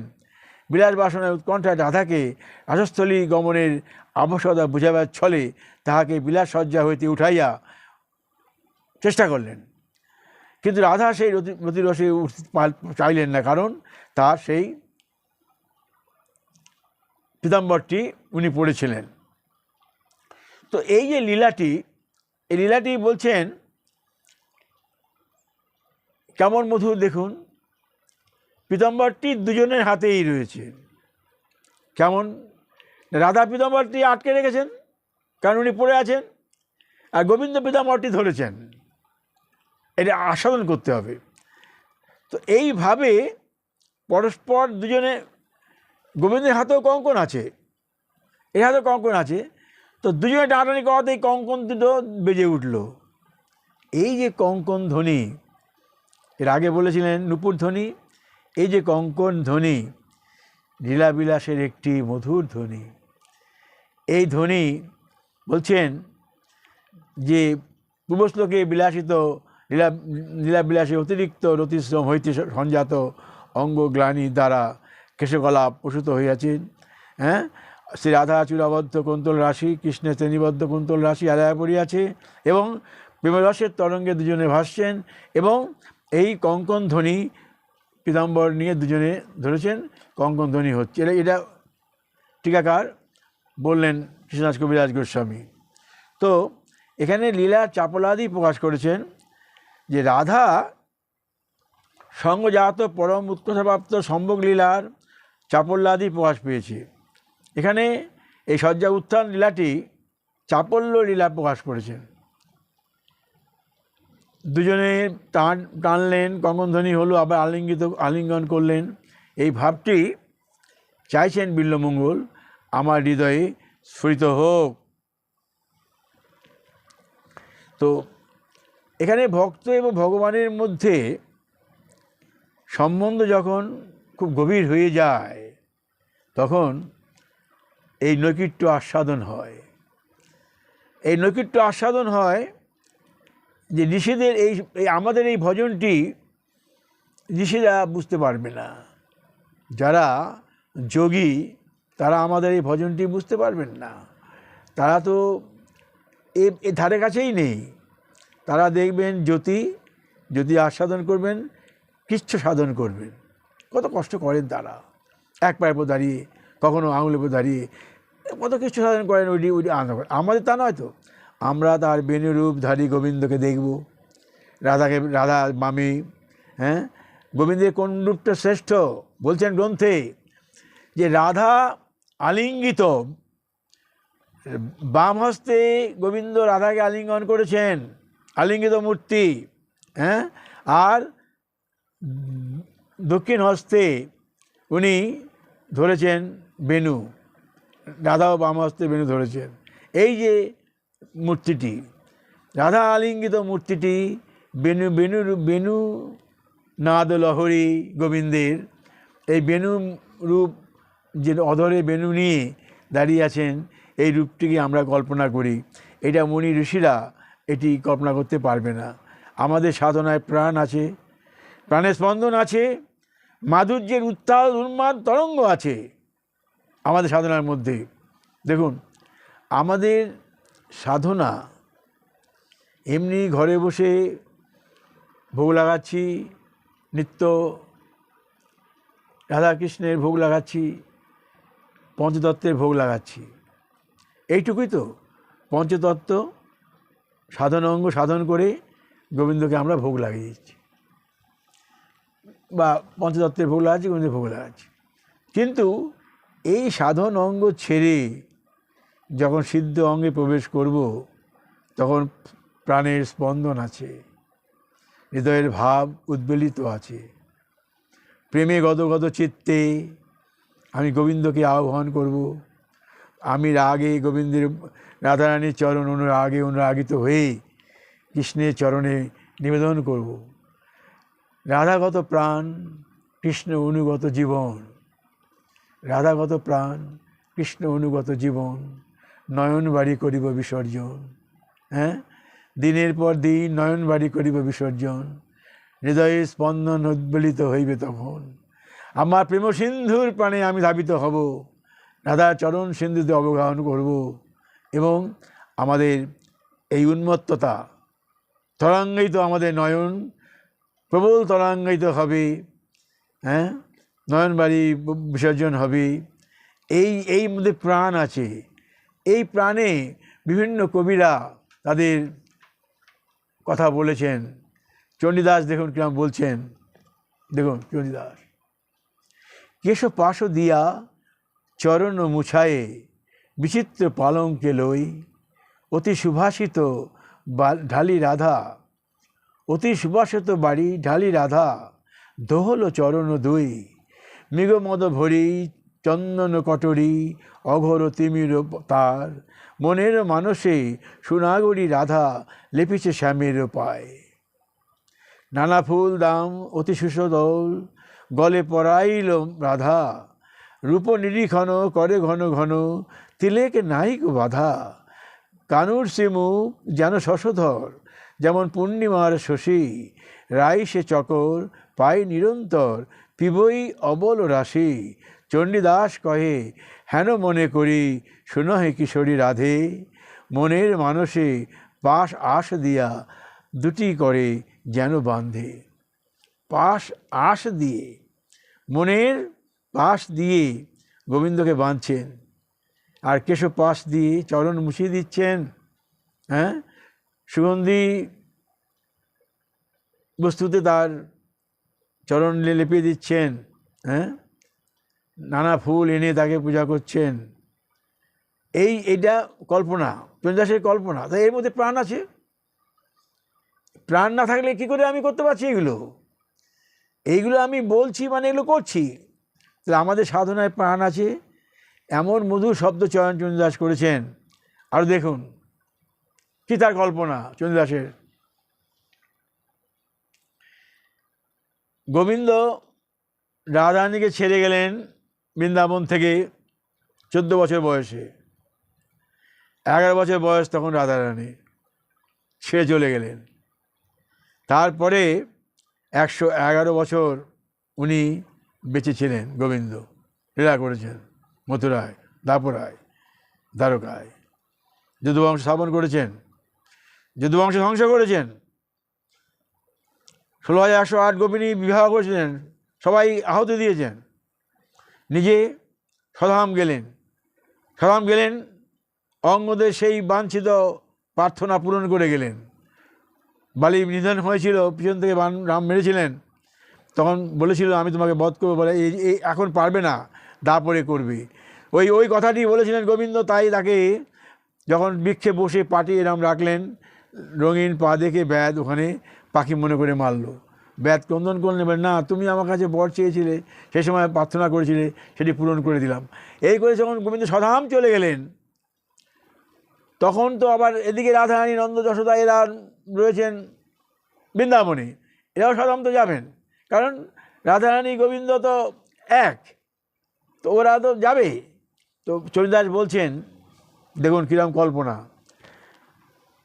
রাধারানীর সঙ্গে গোবিন্দের মিলন হয়নি, আর দেখা হয়নি। যদিও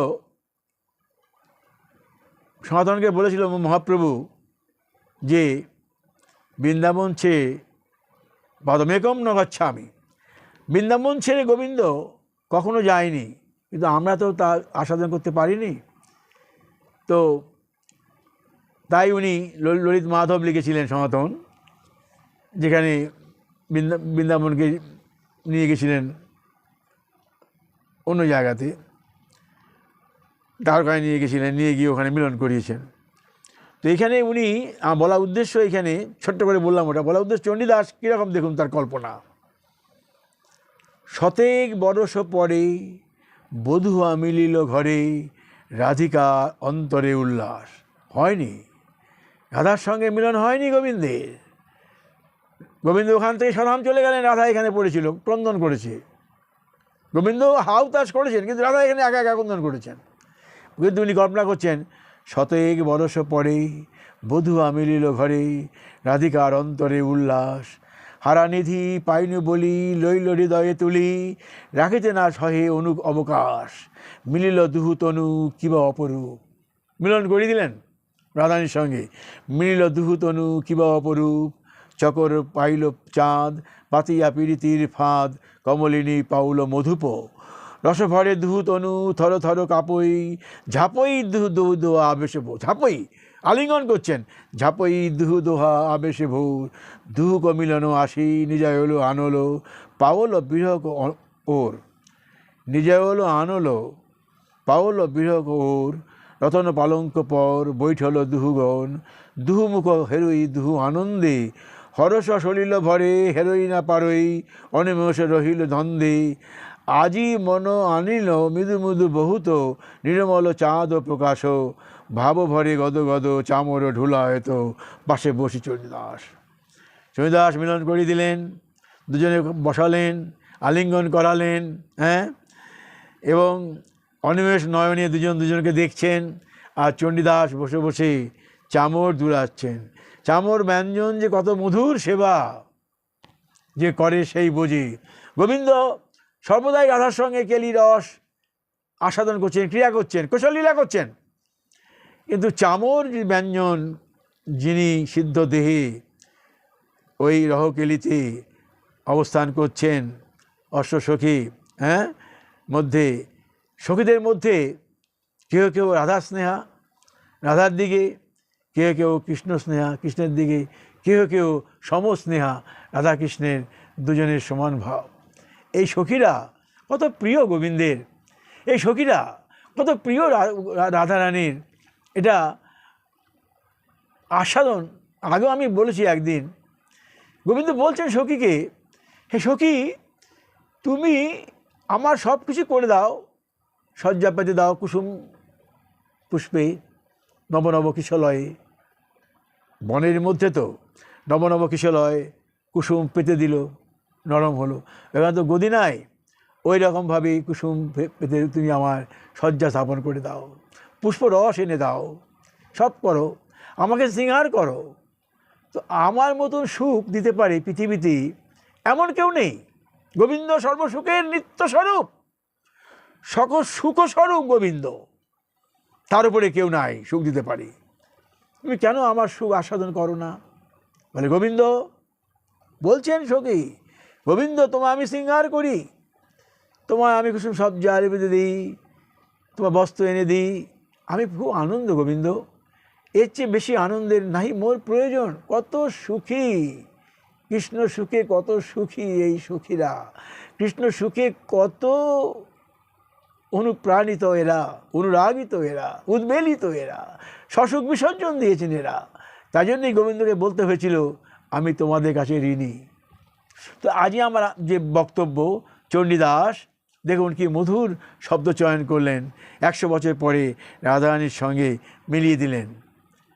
তো লীলাসুখ যে বললেন, এই একটি আগে বললাম যে ক্লমপ্রসূত কুণ্ডলং ললিত বহর ভূষণ, তার সমস্ত ভূষণ গলিত স্খলিত হয়ে গেছে, কুন্তল রাশি বিগলিত হয়ে গেছে। তাই চণ্ডীদাস বললেন বিগলিত কেশ কুন্তল শিখি চন্দ্রক, বিগলিত নিতল নিচল, দুহুক প্রেম রসে ভাসল নিধুবন, উছলল প্রেমের হিল্লোল। এখনও নিধুবনে আমরা যারা বৃন্দাবন আসেন, নিধুবনটি গোবিন্দের লীলাস্থলী। হ্যাঁ, রাত্রে এসে লীলা করতেন নিধুবনে। এখনও যদি কেউ থাকে, মারা যায়, থাকতে পারে না কেউ নিধুবনে, কেউ রাত্রে থাকে না নিধুবনে। এখনও লীলা হয়। ভোর 4টের সময় যারা যান, গিয়ে দরজাটি খোলেন, রাত্রিবেলা দরজাটি বন্ধ করে দেন, ওখানে সমস্ত শৃঙ্গার দ্রব্য থাকে, আলতা সিঁদুর চিরুনি শৃঙ্গার দ্রব্য বস্ত্র থাকে, থেকে রাত্রে পূজারী দরজাটি বন্ধ করে চলে যান। ভোরবেলা ওই 4টে সাড়ে 4টের সময় সব দর্শকরাও যায়, উনি যখন দরজা খোলেন দেখা যায় সব জিনিস ছিন্ন ভিন্ন ছত্রভত্র হয়ে আছে। এটাই লীলার আস্বাদন।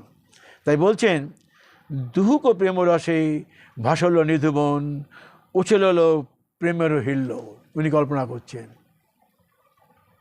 তাই লীলাসুখ কতখানি এগিয়েছেন দেখুন। প্রথমে আস্তে আস্তে এই যে লাস্ট, এখন লাস্ট নয়, এই 20 নম্বর শ্লোকে কিন্তু উনি কতখানি এগোলেন, যে রাধা শয্যা উত্থান পর্যন্ত এগিয়ে গেলেন। যে কলকোন্নিত কঙ্কণং কলনিরুদ্ধ পীতাম্বরং ক্রতপূষুত কুন্তলং গলিত বহর ভূষণং বিভুহ পুনঃপ্রকৃতি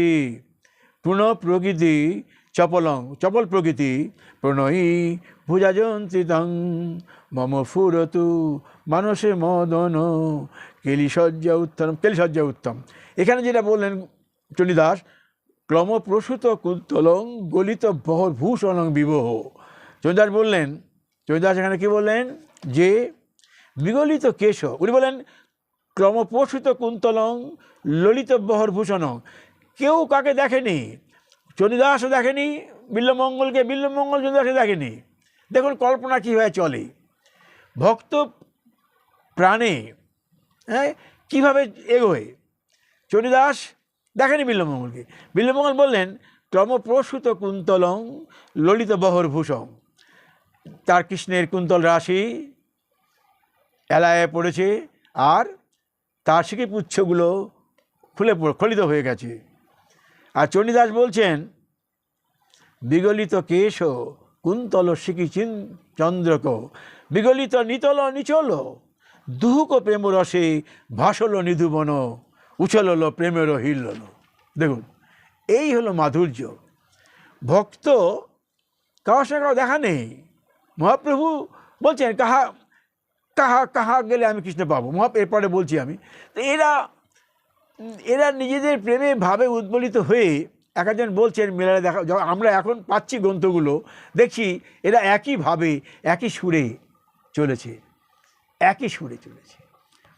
এরপরে বলছেন লীলাসুখ, বিচিত্র পত্রাঙ্কুরশালীবালা স্থানান্তরং জাম বনান্তরং বা অপাস্য বৃন্দাবনং পাদলাস্যং উপাস্য মন্নং ন বিলোকয়াম।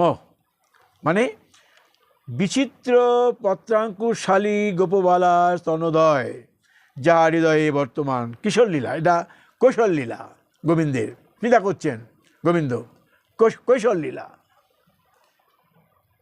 14 বছর 11 বছর রাধারানী, এই তো আর তো নেই ওরা। এই কৌশল লীলা কী করছেন গোবিন্দ, যে গোপী বক্ষে বা রাধার বক্ষে পত্রাঙ্কুর রচনা করতে ভালোবাসতেন। তো এই বক্ষর মধ্যে তাকে দেখা যায় গোবিন্দকে, যে একে ছেড়ে যিনি পত্রাঙ্কুর করেন কিশোরীদের বক্ষে, তাকে ছেড়ে আমি কোথায় যাব? বিচিত্র পত্রাঙ্কুর শালীবালা স্তনান্তরং জাম মনান্তরং বা, আমরা কোথায় যাব? আমি যে গোবিন্দকে আমরা পেতে গেলে রাধার বা গোপীদের বক্ষেই পেয়ে যাব আমরা, তাকে ছেড়ে আমি স্থলান্তরং জাম মনান্তরং বা অপাস্য বৃন্দাবনং পাদলাস্যং উপাস্য মন্নং ন বিলোক আমাও, আমি একে এই আমার পাদলাস্য বৃন্দাবন ছেড়ে, গোবিন্দের এই মানে পদভূমি অঙ্কিত বৃন্দাবন ছেড়ে, গোবিন্দের চরণে তার ধ্বজ বজ্র অঙ্কুশ এই যে তার চিহ্নগুলো আছে পদরজে, হ্যাঁ, এই ছেড়ে আমি কোথায় যাব? আমার উপাস্য, এই উপাস্য ছেড়ে আমি কাউকে ভজন করব না, কোথাও যাব না। গোবিন্দই আমার উপাস্য, গোবিন্দের এই আমার, তাই বলছেন কোথায় যাব? স্থলান্তরং বা বনান্তরং বা অপাস্য বৃন্দাবনং পাদলাস্যং উপাস্য মনং ন বিলোকায়ামহ, আমি এই বৃন্দাবন ভূমি ছেড়ে আমি কোথাও যাব না, এইটা বললেন। এবং এটা উনি দেখুন আস্তে আস্তে উনি উৎকণ্ঠা প্রকাশ করলো, আস্তে আস্তে এগোচ্ছেন, তুমি গোবিন্দ গোবিন্দ করে গোবিন্দকে আনাচ্ছেন, মনের মধ্যে আনার চেষ্টা করছেন, গোবিন্দের লীলাগুলি আস্বাদন করছেন।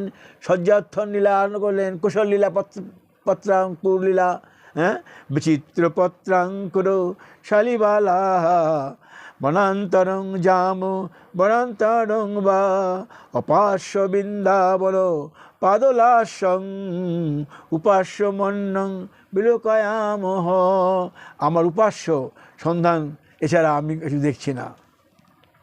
তো এইভাবে উনি বললেন। টিকাকারগণ এইভাবে ব্যাখ্যা করলেন যে রাসস্থলী হইতে রাধাকে নিয়ে অন্তর্হিত হলেন গোবিন্দ, হ্যাঁ, হয়ে যাওয়ার পরে সখীগণের মধ্যে যে বিরহ, এই বিরহ লীলাসুখ, এই বিরহের উনি এখানে ব্যাখ্যা করেছেন।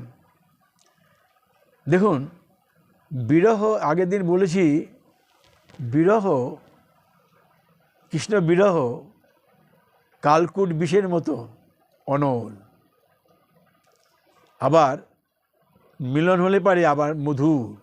তাহলে বিরহে, কৃষ্ণ বিরহে দুঃখ, কৃষ্ণ বিরহে অমৃত। তাই বিরহ যখন থাকে, এই বিরহ কিন্তু এমন বিরহ, দেখুন বলছে চণ্ডীদাসও বলবেন, উনিও বলবেন, এরপরে আছে সেটা, যে মলয় চন্দন আর মলয় পবন তখন মনে হয় অসহ্য। মলয় চন্দন কত শীতল, মলয় পবন সুমিষ্ট পবন ধীর ধীর করে বয়ে যখন শরীরে কত মধুর লাগে, কিন্তু সেটা অনলের মতন লাগবে তখন, পরে ব্যাখ্যা হবে।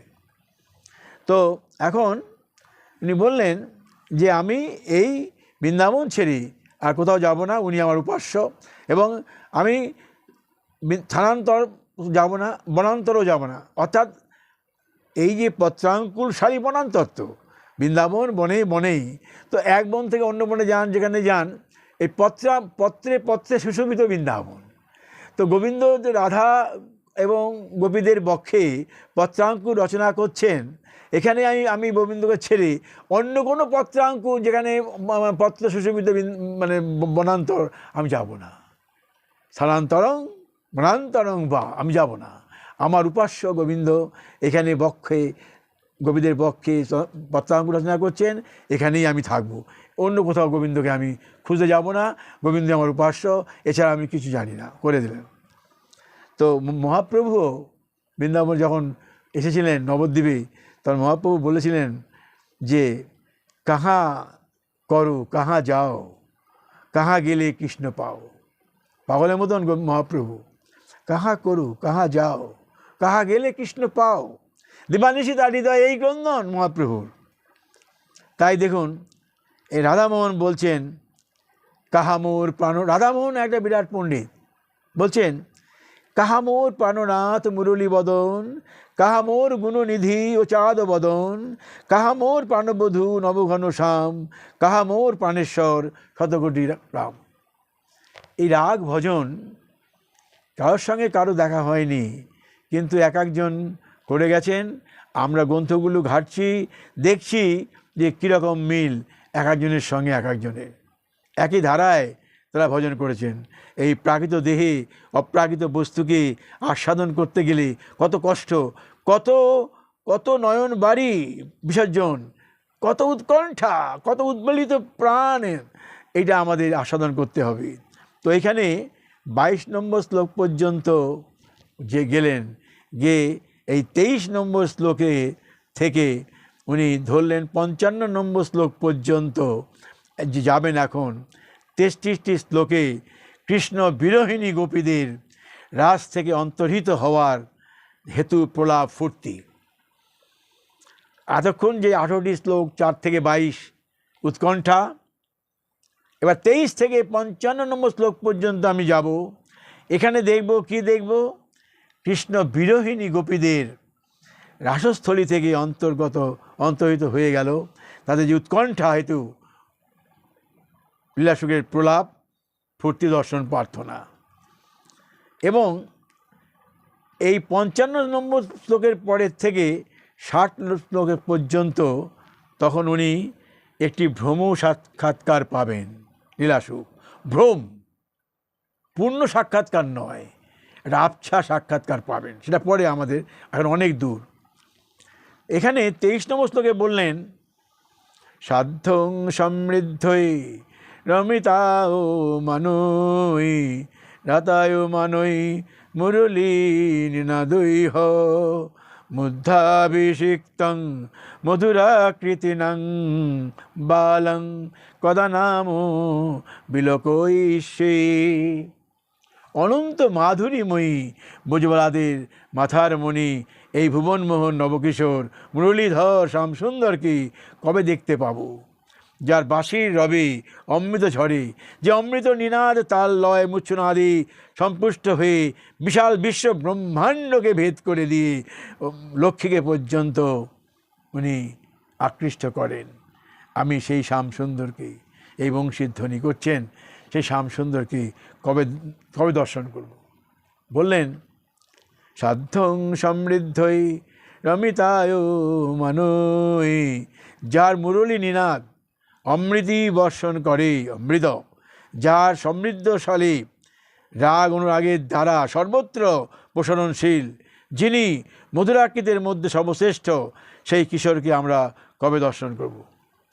মধুর আকৃতি বলতে যত আকৃতি এই পৃথিবীতে বিশ্বব্রহ্মাণ্ডে যতই থাকুক, ইন্দ্র বলুন যতই থাকুক বিশ্বব্রহ্মাণ্ডে, এই মধুর আকৃতির মতন কোনো আকৃতি কারণ নেই।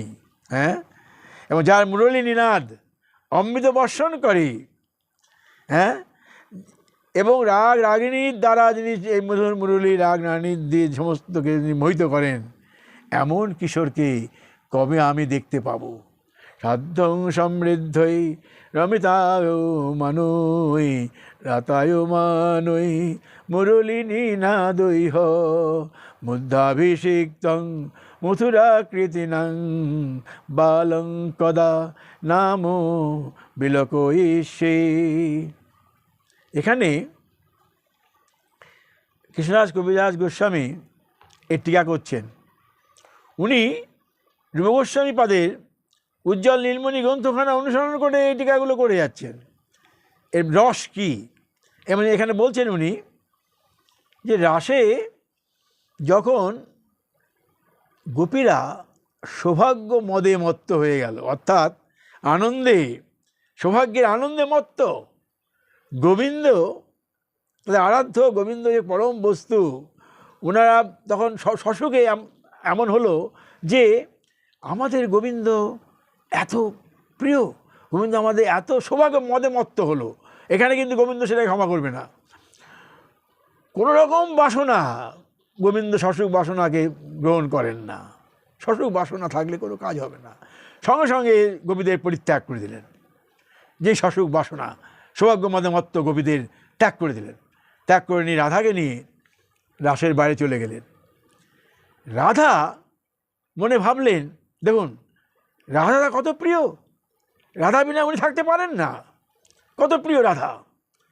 কিন্তু রাধা যখন ভাবছেন যে গোবিন্দ এত কোটি গোপীদের ছেড়ে আমাকে নিয়ে এলেন, তাহলে আমায় কত উনি ভালোবাসেন। এই যে এই মনের মধ্যে অভিমান হলো রাধারানী, সঙ্গে সঙ্গে রাধারানীকে কাছ থেকে ফেলে দিয়ে চলে গেলেন গোবিন্দ। কারোরই অহংকার রাখেন না উনি, কারোরই অহংকার রাখেন না। মন শুদ্ধ নির্মল বাতাবরণে যদি মন থাকে, গোবিন্দ থাকেন। যদি একটু অপরিমল বাতাবরণ বেঁচে থাকে, অভিমান অহংকার কোনো কিছু এসে পড়ে, সঙ্গে সঙ্গে পরিত্যাগ করে যাবে। অত সহজ নয় গোবিন্দ, যত সহজ পাওয়া যায় সহজে রাখা যায় না, চলে যান। তাই বলছেন, এই যে তার আত্মী তখন হলো রাধার বা গোবিন্দের, এই যে বিরহে কাতর আত্মী, ব্যাকুলতা তন্ময়তা, এই ব্যাকুল হতে হতে হতে হতে তন্ময়, এই তন্ময় থেকেই গোবিন্দ প্রাপ্তি। এখানে কৃষ্ণদাস কবিরাজ গোস্বামী এই যে ব্যাকুলতা, এটিকে উনি ব্যাখ্যা করলেন উজ্জ্বল নীলমণি গ্রন্থ ধরেই, যে বিরহ কত রকম। রাধা এই যে মানে গোপীদের বিরহ, বিরহ উজ্জ্বল নীলমণি বললেন যা, সেটা বলছেন বিরহ কি না চিন্তা। বিরহ কী হবে? চিন্তা, জাগর, উদ্বেগ, দেহের কৃশতা, মলিনতা, প্রলাপ, ব্যাধি, উন্মাদ, মোহ ও মৃত স্বভাব, এতগুলো বিরহে। বিরহে তুমি দেখতে পাবে চিন্তা, জাগরণ, চিন্তা, জাগর, উদ্বেগ, দেহের কৃশতা, মলিনতা, প্রলাপ, ব্যাধি, উন্মাদ, মোহ এবং মৃত স্বভাব, এইগুলো। তো এইখানে উনি বললেন যে এইখানে যে উনি ব্যাখ্যা করলেন, ব্যাখ্যা কি? চিন্তা অনুভব সূচক ধরেই এই ব্যাখ্যাটি উনি করলেন। চিন্তা, বিরহের প্রথম ভাবটি ধরেছেন, অন্য ভাব ধরেননি, চিন্তা ধরে ব্যাখ্যা করেছেন। তো কিঞ্চিত কৃষ্ণ মাধুরী বিন্দুমাত্র আস্বাদন করতে পারলেও যেন বহু জন্মের পুণ্যফল। কৃষ্ণ মাধুরী আমি আগে বললাম, শত শত জনম সাধন না করলে, দেহ অপ্রাকৃত দেহ না হলে কৃষ্ণকে পাওয়া যায় না, কৃষ্ণ মাধুরী আস্বাদন করা যায় না। এই কৃষ্ণ মাধুরী গোবিন্দ এর পরে লীলাশুককে বলবেন, মাধুরী বলো। লীলাশুক বলবেন, মাধুরী তুমি মাধুর্য সাগরে অবস্থান করো, তোমার মাধুরী আমি আর বলতে পারছি না। গোবিন্দ ছাড়ছেন না, উনিও বলতে পারছেন না, খালি বলছেন আমি আমার পক্ষে আর সম্ভব নয় তোমার মাধুর্য বর্ণন করা, তুমি মাধুর্য সাগরের মধ্যে অবস্থান করো। তো যাই হোক, সেটা পরে। এখন উনি বলছেন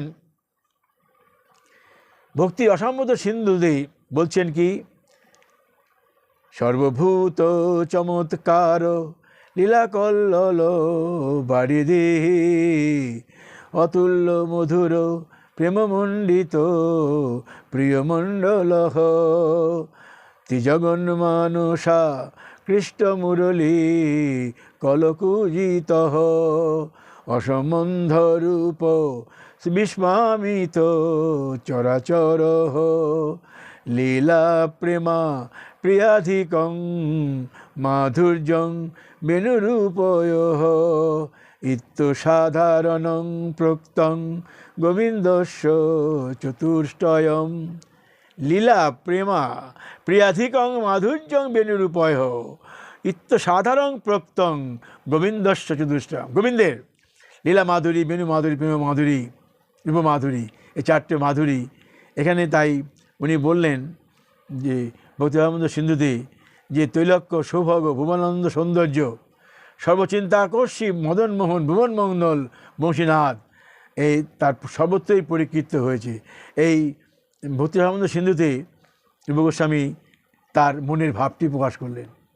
সর্বভূত চমৎকারও তিলকের সৌভাগ্য ভুবনানন্দ সৌন্দর্য সর্বচিত্তাকর্ষী, তার ভুবন মঙ্গল বংশীনাথ সর্বত্রই নিনাদিত, তার রূপ মাধুরী, গুণ মাধুরী, বেণু মাধুরী, প্রেম মাধুরী সর্বত্রই মাধুর্যে পরিপূর্ণিত।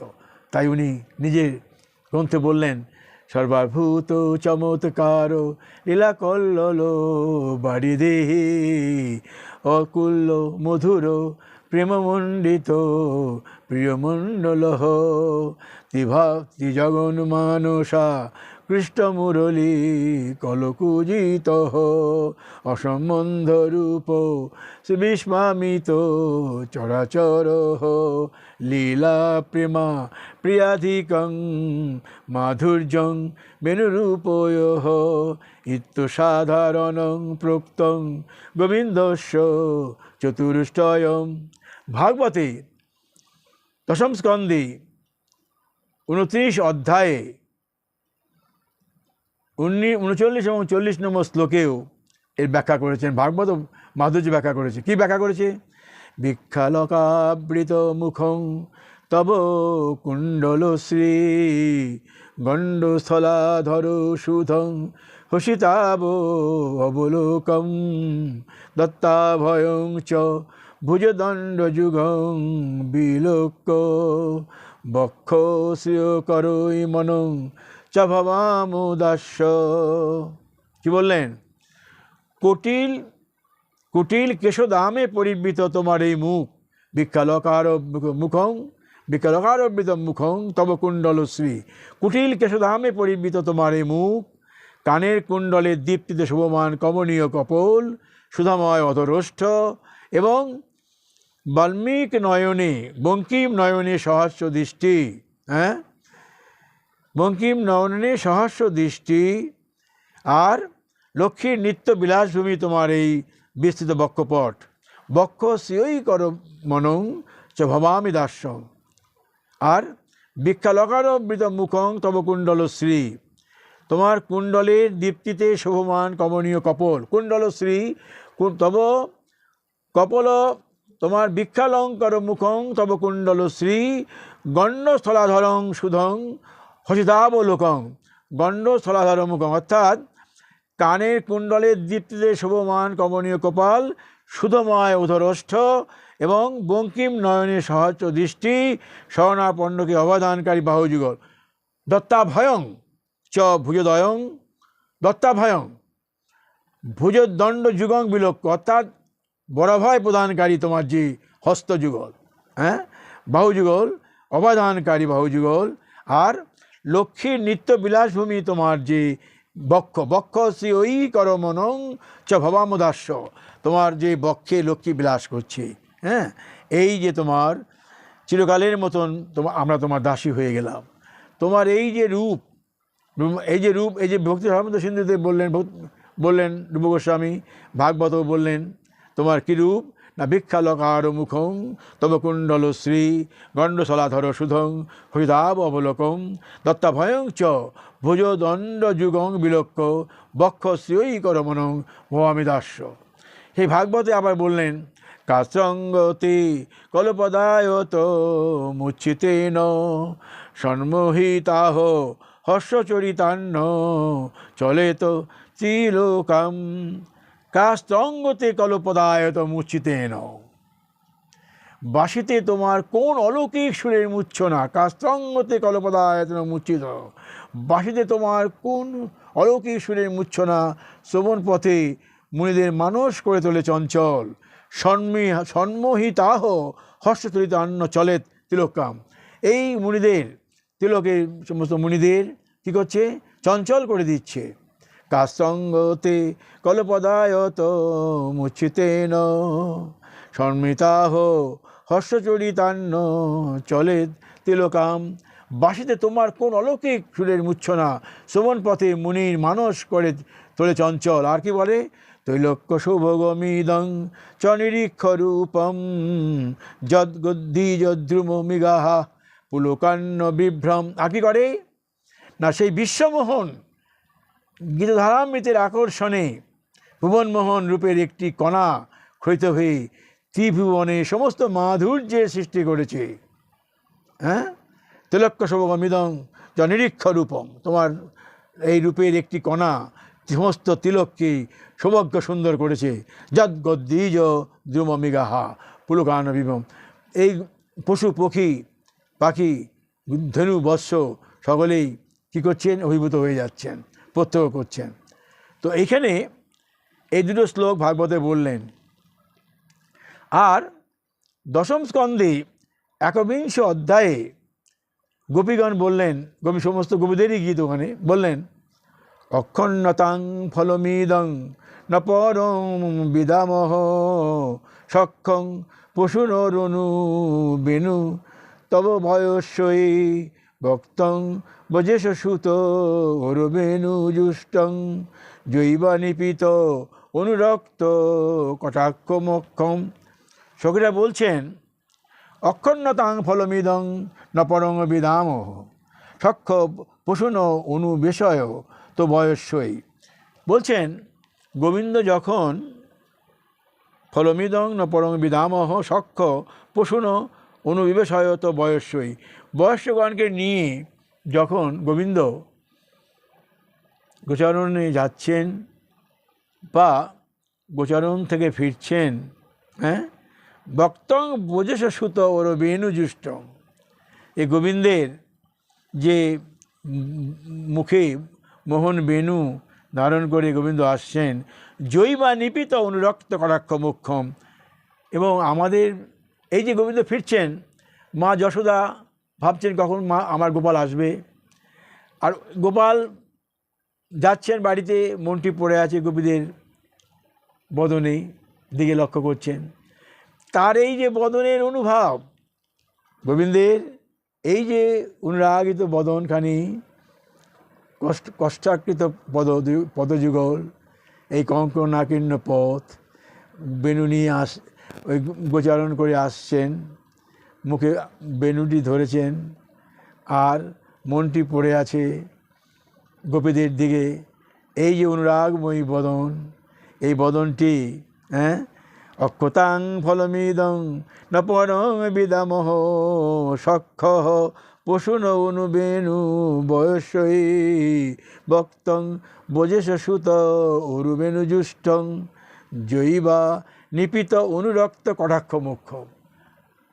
এই অনুরক্ত কটাক্ষ আমরা দর্শন যদি না করতে পারি, সে চোখের সার্থকতা কী? অন্ধ হলেই বা কী আছে? যদি এই জিনিস আমরা দর্শন করতে না পারলাম, তাহলে আমাদের অন্ধ হতেই বা কী আছে? বিদগ্ধ মাধবে কৃষ্ণ মাধুরী বর্ণনা করছেন রূপ গোস্বামীপাদ। দেখুন, রূপ গোস্বামীপাদ ব্যাখ্যা করছেন বিদগ্ধ মাধবে, রুন্ধন্নাম ভূতশ্চ মৎকৃতি পরং কুর্বং মুহুতুম্বুরহং ধ্যানাদন্তরয়ং সনন্দন মুখং বিস্মরয়ং বেদোষং উৎসুকা বলিভি বলিং চটুলয়ন ভোগীন্দ্র মাঘুর নয়ন ভিন্দনন্দ কটাহ ভিত্তি মভিত বভ্রাম বংশীর ধ্বনি। আকাশে যে বংশীর ধ্বনি মেঘ সকলকে রোধ করে দেয়, মেঘ চলমান তাকে রোধ করে দেয়।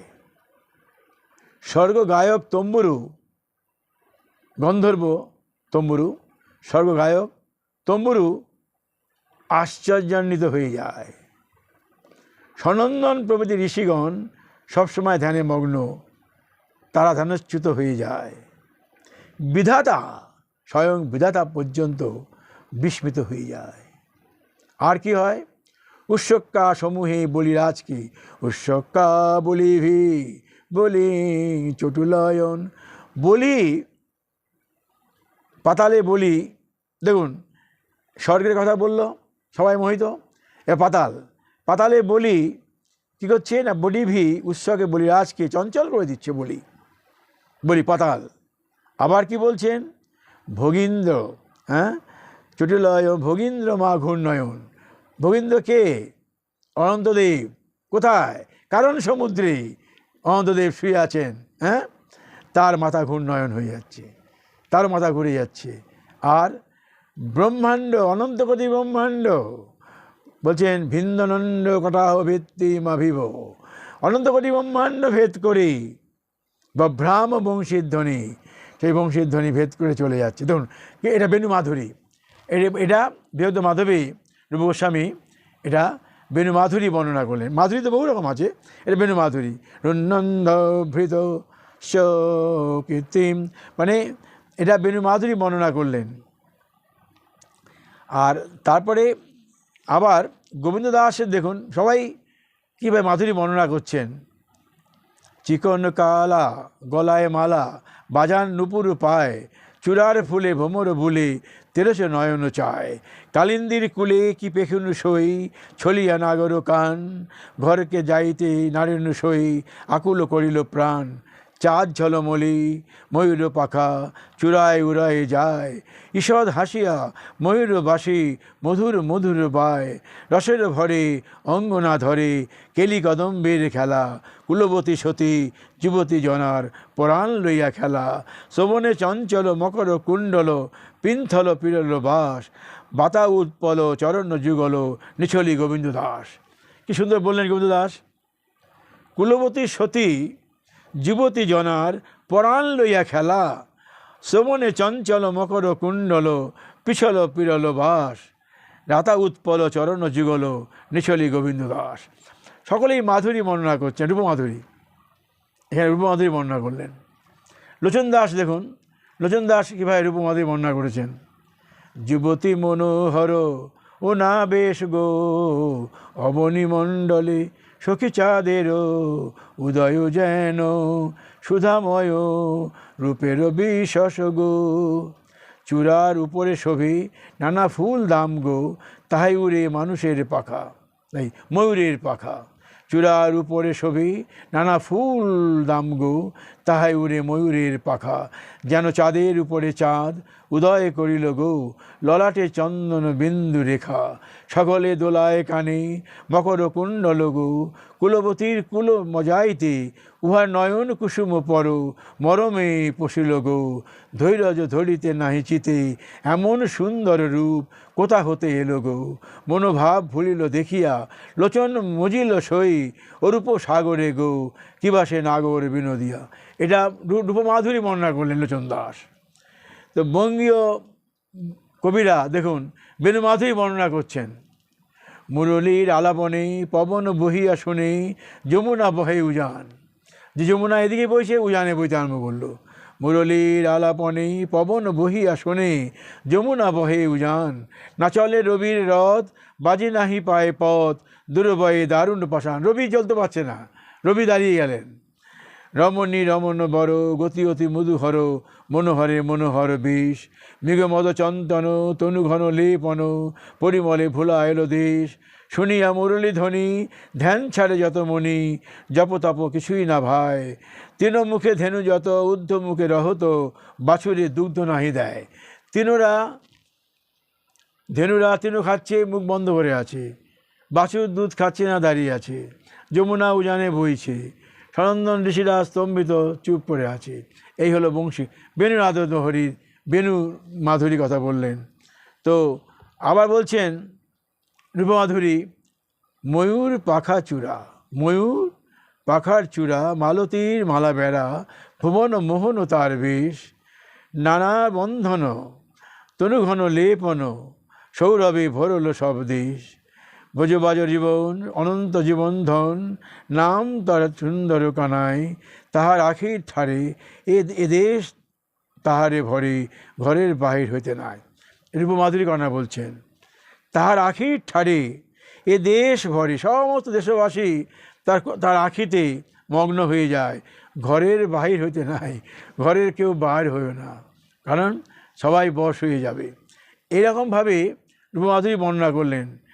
রামানন্দ রায় অত বড় পণ্ডিত, রামানন্দের মতন পণ্ডিত যিনি মানে সাধ্য সাধন তত্ত্ব মহাপ্রভুর সঙ্গে, আমি একদিন আলোচনা করব, মহাপ্রভুর সঙ্গে সাধ্য সাধন তত্ত্ব নিয়ে কত আলোচনা করেছেন। যত বলছেন মহাপ্রভু বলছেন আগে কহো, আগে কহো, আগে তুমি বলবো। তো শ্রীল রামানন্দ রায় বিরচিত জগন্নাথ বল্লভ নাটকে গরীয় বৈষ্ণব সমাজে অতীব আদৃত, উনি কি বলছেন, সোহং যুবা মূরতি চিত্ত বিহঙ্গ সাক্ষী, সাক্ষা দিব স্ফুরতি পঞ্চস্বর মুকুন্দ, যস্মিন যতি নয়ন পুঁথি সুন্দরী নাম নিবিহ স্বয়ং শিথিলতা মুপজ্যোতি সদ্য। এটা সংস্কৃত করলেন রামানন্দ রায়। লোচনদাস ঠাকুর এটি বাংলা করে বলছেন, এই পদ্যটির বাংলা করলেন। সখী কেহ নাগর রসের সাগর দাঁড়ায় অসুকমূলে, সে রূপ লহরী লাবণ্য মাধুরী হেরিয়া নয়ন ভুলে, নীল উৎপল দল সুকমল জিনিয়া বরণ শোভা, দলিত বারণ জিনিয়া বসন কুলবতী মনোলোভা, চঞ্চল নয়ন কামের সন্ধান যাহার মরমে হানে, তাহার মরম ধর্ম সরম সব দূরে যায় মেনে, শোভন কুণ্ডল করে ঝলমল সগন কম্পিত চূড়ে, তাহার উপরে ভ্রমরা ভ্রমরে মধুলোপে বৈশে উড়ে, ত্রিভঙ্গ হইয়া কবে বেণু লইয়া মধুর মধুর বায়, লোচন বচন ভুবন মোহন সেই চাম চাঁদরায়। এই লোচন দাস ওই রামানন্দ রায়ের এরূপ মাধুরী বর্ণনা করলেন। হ্যাঁ, এবার চণ্ডীদাসের একটি কথা বলে আমি শেষ করব। চণ্ডীদাস বলছেন, চন্দন গরল সমান শীতল পরাণ হুতাসন জ্ঞান। বিদ্যাপতি বলছেন, এই কথাটি ব্যাখ্যা করে আমি শেষ করব। এই যে বিরহের যে বিল্বমঙ্গল, এত উৎকণ্ঠা, এত বিরহ, এই বিরহ যে গোপীদের বিরহ বলছেন, কেমন বিরহ সেটু ব্যাখ্যা করলেন। চন্দন গরল সমান, চন্দনটা গরলের মতন। আগের দিন ব্যাখ্যা করেছিলেন যে কালকুট বিষের মতন জলে আর মিলনে মধুর অমৃত ঝরে। এখানে বলছেন চন্দন গরল সম, শীতল পবন হুতাসন সম। মলয় পবন কত মধুর, সেই পবন হুতাসনের মতন জ্বলতে থাকে। যখন বিরহ হয়, যখন কৃষ্ণ বিরহ জন্য উদ্বেলিত হয়, তখন মলয় পবনও ভালো লাগে না, চন্দনও ভালো লাগে না। কৃষ্ণে কখন পাবো দর্শন, কৃষ্ণের মিলন কখন হবে, এটি থাকে। আবার বললেন, শীতল সলিল কমল দেহ সেজহি, লেপই চন্দন পঙ্কা সব যতহি, অনল সম হলো 10 গুণই মৃগঙ্কা। যত চন্দন লেপন করি অনলের মতন 10 গুণ শরীর জ্বলতে থাকে। তো আজকে আমি এটা বললাম যে 23 নম্বর শ্লোকে এলেন বিল্বমঙ্গল এবং 55 নম্বর শ্লোক পর্যন্ত যাবেন। এই বিরহর উৎকণ্ঠা এবং এই বিরহের রাসের বিরহিণী গোপীদের ভেতর থেকে তার বিরহের যে উৎকণ্ঠা, দর্শন উৎকণ্ঠা, এটা উনি বলবেন। আমরা চেষ্টা করব যতটুকু আমার গোবিন্দ কৃপা করেন আস্বাদন করব, আপনাদেরও এই রাগ অনুরাগ ভজনের প্রতি অনুপ্রাণিত করব, এইটুকু আমি বলে আজকে আমি শেষ করছি। যে আমায় দিলে মাত্র 2টি নয়ন, আমি লিখেছি দিলে মাত্র 2টি নয়ন, একটি নয়ন তাও 2টি নয়ন তাও মায়ায় আবদ্ধ করে নিলে তুমি। সারা জীবন আমাকে এই মায়া তাড়া করলো, আস্বাদন করতে পারছি না, দাও। আমি বলি, হে মনোহর দাস বলছেন, দাও মোরে মানুষ নয়ন, শত শত জনম করি ভজন, দাও মোরে মানুষ নয়ন, যদি তব কৃপায় এক বিন্দু করতে পারি আস্বাদন। আজই আমি এখানে শেষ করছি।